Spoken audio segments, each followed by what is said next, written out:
everyone, this is Pico Entertainment and we are back again, and here now we have another video for you, and we're going to talk once more about the Flash movie and do some box office reporting for its opening weekend of release within cinemas, covering the period of Friday the 16th to Sunday the 18th of June 2023.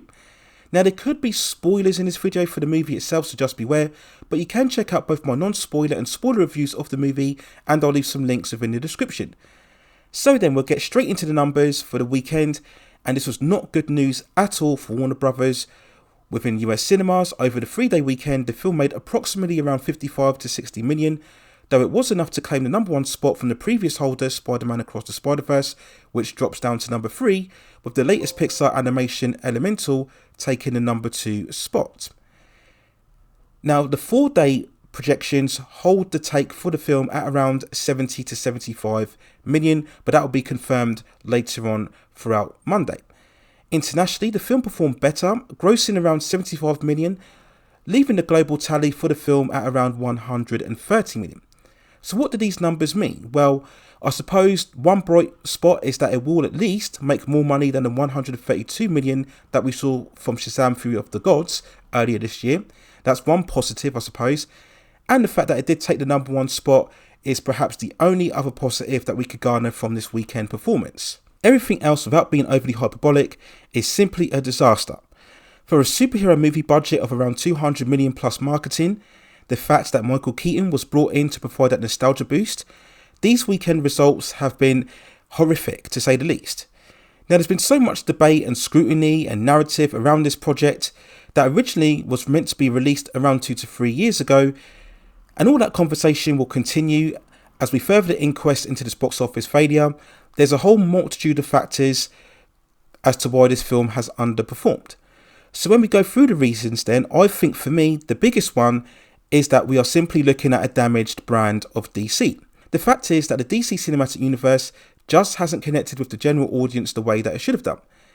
Ever since day one with Man of Steel, which coincidentally was 10 years ago since its overall release in 2013, the Snyderverse has divided fandom with its interpretation of the DC superheroes, with the most iconic characters at their disposal. Certainly when we look at the likes of Superman, Batman and Wonder Woman, the superhero genre as well being the most dominant within all of entertainment, the DCEU should have been the most prolific franchise within all of entertainment, bigger than Star Wars, bigger than James Bond, bigger than Fast and Furious, and yes, even bigger than the MCU. But the constant failures, whether it be from the qualities of the films, the characterization, all of the off-screen controversies from the studio management, to all of the dramas with all of the actors from the likes of Amber Heard, Ray Fisher, Henry Cavill, Ezra Miller, all of the toxic discourse amongst fandom, especially through social media, all of these factors, when you put them together, just gave people a real lack of faith and confidence in this universe. And that lack of faith was compounded even more so when DC recently announced the new era of James Gunn, essentially negating the current universe that we are in right now. So there was far less reason to stay invested in this current universe as it is, when we all know it's going to be rebooted in the next couple of years. The DCEU also turned away the hardcore DC fans, especially those who don't necessarily go on social media, and this majority became very illusioned, especially when seeing how Marvel took B-list and C-list characters and making them household properties within entertainment. Yet DC were failing with the likes of Superman. We then do have to talk about Ezra Miller, and it's all public record about his controversies and misdemeanors, from all of the arrests for assault in Hawaii, the arrest for burglary in Vermont, the video footage of him choking a pregnant woman, mentioning taking out the KKK in an Instagram post, all of the accusations of alleged grooming and abduction of young teenagers. We could go on and on and on. Now, yes, people may say that there will be a strong amount of general audience who won't know about Ezra Miller, but there are also big majorities who will know, and the reality is a lot of the controversy surrounding him actually amounts to actual fact and not just rumour. So even if people didn't know about Ezra Miller, they would eventually look into The Flash and then look him up on the internet, and then they would see all of the controversy and news surrounding him. And this probably would have been enough to deter them from watching the movie and also taking their kids to see the film as well. And of course, the more pop culture and comic book fan base, who already maintained a stance of ignoring the film regardless of how good the reviews were going to be. And the Ezra Miller factor did impact the amount of promotion that Warner Brothers could carry out for this film. Whilst he did attend a red carpet event recently and gave a short, very professional-like speech, thanking everybody who he felt contributed to him getting the role, he hasn't conducted any interviews, which was understandable, and for me, I believe was the right decision, as we still don't know what stage he's at, and Warner Brothers didn't want to leave the movie liable to more risk. But at the end of the day, it's very difficult to sell a movie when your lead actor cannot do any interviews, and once again this signals a low amount of confidence. As well as the lack of Ezra Miller, we've also had very little presence of Michael Keaton, who remember was the biggest selling point of this whole project. We've seen very little in terms of interviews, as is the same with Ben Affleck. So if your more established actors aren't really prepared to talk about the film, then again it doesn't show a lot of confidence in your overall project. We then look at Michael Keaton's Batman, which as mentioned was the biggest selling point of this film, and when looking at it now, we do have to say that maybe the legacy of his interpretation was a bit overestimated. Now, no doubt about it, it's still viewed by many fans as perhaps the best cinematic interpretation of Batman, and the affection of that character when we look back over those films hasn't really diminished. If we really look at it, the affection for that character is from a generation that is perhaps too distant from where we are currently now. Now, of course, there will be many comparisons with Spider-Man No Way Home, which also executed the same amount of nostalgia bait far more successfully. And when we look at that generation of people excited about the cameos, the generation growing up from the Sam Raimi Spider-Man movies, those films were released around 20 years ago. But when we look at Michael Keaton's Batman, you're going even further back to 1989. So the fan base for the Spider-Man Sam Raimi will be a lot younger and likely far more active on social media and current moviegoing. Now, whilst the fans of Michael Keaton's Batman would have been very excited at the prospect of seeing him again on the big screen, the fact is that fan base would have also been very turned off by the whole Ezra Miller controversy. There is then the factor of the early screenings. Now, for anybody who doesn't know, Warner Brothers carried out early viewings of the film around 3 to 4 weeks before the current release. Now, this isn't something new. We've seen for many years now, studios use this tactic of screening films early to try and generate positive word of mouth leading into the film's release. But the downside of that is, by having early screenings, you leave the film open to being leaked, especially when you show the movie to not only critics but also fans as well. Now, whilst the professional critics will be more strict in sticking to review embargoes, the movie fan is going to be far more loose and less likely to stay to those obligations, and as soon as they've watched the movie, they're going to go straight on social media and start talking about it, the best scenes, and also the ending. If the more general viewer goes on social media and sees the ending of the film and then decides that they will not go to watch it. And whilst there was a lot of positive reviews from the early screenings, the fact is the film was still 3 to 4 weeks away, so eventually all that hype and buzz will dissipate, and then you'll have no chance of reviving all of that excitement when you're going into the film's opening weekend. And then there's the most crucial factor of all, which is that the movie just wasn't very good.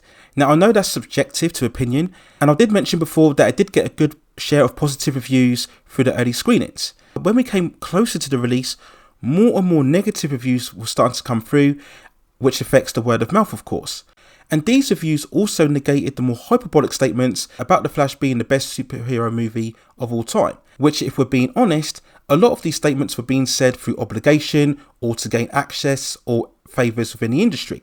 At the end of the day, the quality of a film still matters, and that was very much proven with Guardians of the Galaxy Volume 3. We all remember all of the doomsday projections when the film only opened, in inverted commas, to around 130 million in its opening weekend. But once people saw the movie and realised it was very good, the good word of mouth spread, and it helped the movie maintain its performance throughout box office, and it now currently sits at over $800 million worldwide. So after all that analysis then, we asked the question, how much will The Flash make overall when it's all said and done? Well, of course, the second weekend will give us a bigger indication of how much it will make, but right now, at this stage, I would say that the movie will be lucky to get to $400 million worldwide. And I only say that because of the negative buzz, plus the fact that June is a highly competitive month, full of high profile releases still to come. Now with these superhero movies, we normally expect a drop of around 55 to 60% for its second weekend domestically. But because of the negative reviews, The Flash will probably experience a steeper drop of around 60 to 70%. This is what we saw with the likes of Black Adam.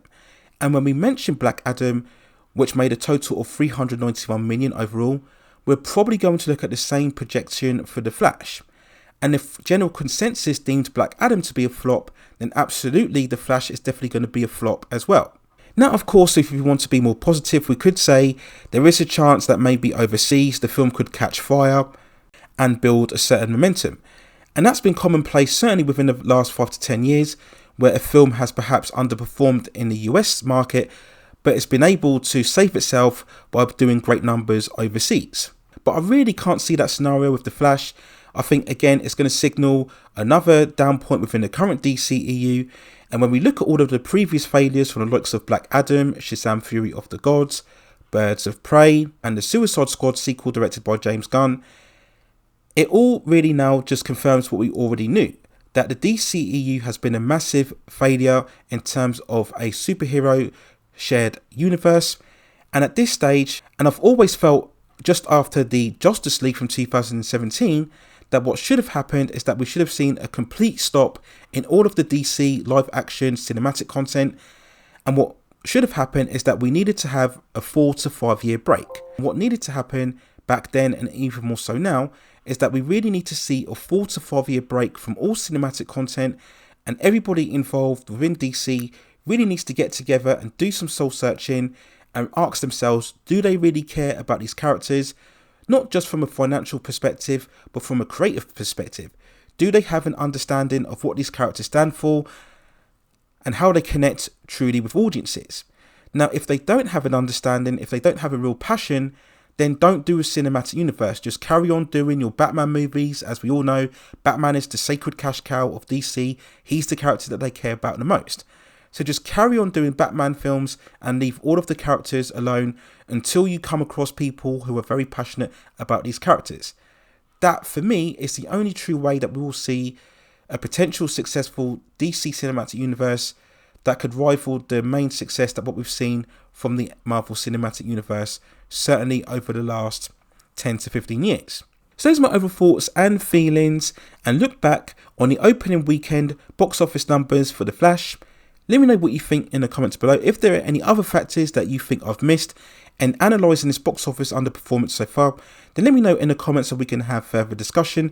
And if there are any other headlines that come out during this week regarding the film, or any other headlines or any other future announcements regarding the current DCU or the future DCU, then I will of course cover it on this channel. And as always, we will take a look at the second weekend figures next weekend to get a better gauge of how the film will perform overall. But if you also have any other suggestions regarding any other television, movies or films, or any other issues within the pop culture and entertainment scene that you'd like to see me talk about, then also let me know within the comments, and I will see if I can provide further commentary for you on those topics within the future. Please also hit and like the subscription and notification buttons so I can provide you with more high quality content like this in the future. But that's it for now. Take care of yourselves, and I will see you very, very soon.